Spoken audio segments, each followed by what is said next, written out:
Hi, it's Chris from Craystone Shop again. Today I'm going to show you how to change a head seal. The tools you'll require are a 7mm socket and wrench, 7mm spanner and a few cleaning items. So we need to remove the group head surround, and that includes removing the 4 nuts at each corner.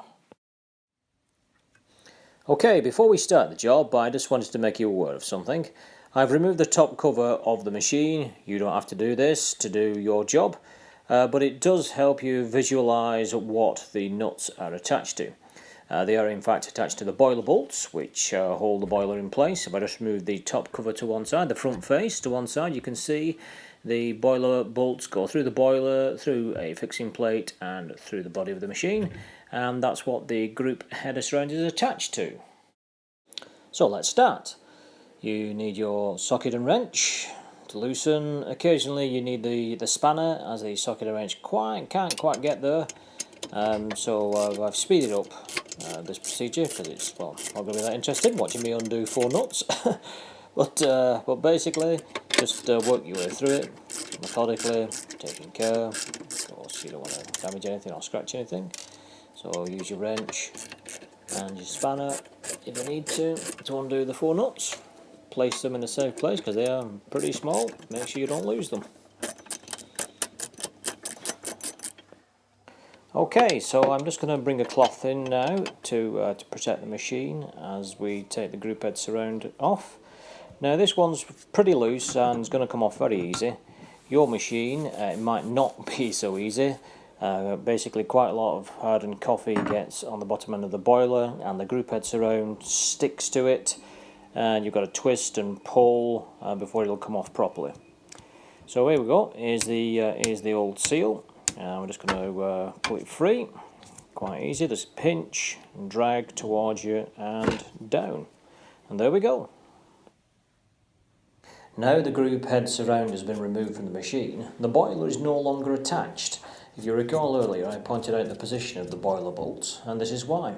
So what we need to do is just to take one of the nuts and hand tighten it on the boiler bolt, and this will just make sure that the boiler is fixed enough for us to start cleaning, because we're going to press against it and we're going to give it a whole vigorously clean. It needs to be nice and secure. So I have speeded up this section somewhat and shortened it. I'm using the group head brush that you can buy on our website and some wire wool. Yeah, you need to give this area a really good clean because this is the preparation for your new seal. So a final wipe over, and here comes the new seal. Just place it over the top, stretch it underneath, make sure it's seated correctly. There we go.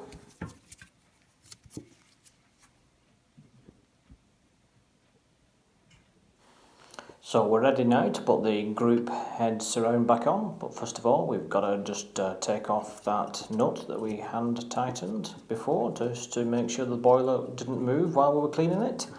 So just hand remove it, put it to one side and bring in the group head surround. Okay, so you've cleaned the boiler and installed the new head seal. Let's go about replacing the group head surround. Take your 4 nuts and start hand tightening them. Once you've got all 4 in place, then get your socket and wrench. Socket and wrench, and tighten up a bit at a time, work diagonally, so left to right, up right, down left, and then give a final tighten, and all done. Find the head seal in our spare parts department on the website craystoneshop.co.uk. Hopefully you found this guide useful. Thanks for watching. Bye for now.